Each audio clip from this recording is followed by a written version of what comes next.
कहानी। एक बार की बात है। गर्मी बहुत ज्यादा थी। जंगल के सारे जानवर पानी की तलाश में थे। बंदर मीको एक पेड़ पर बैठा मुस्कुरा रहा था। चीता बोला, मीको तुम क्यों हंस रहे हो? मीको ने कहा, मैंने जादुई तरबूज खाया है, अब मैं उड़ सकता हूँ।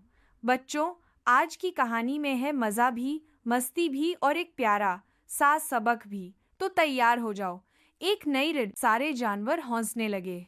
बंदर तरबूज खाकर उड़ेगा? मीको ने एक जादुई तरबूज दिखाया जो उसे झील के पास एक बूढ़ी कछुआ नानी से मिला था।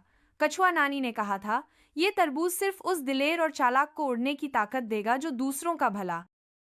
मीको तरबूज खाता है और अचानक उसकी पूंछ से हवा निकलती है और वो धीरे धीरे उड़ने लगता है।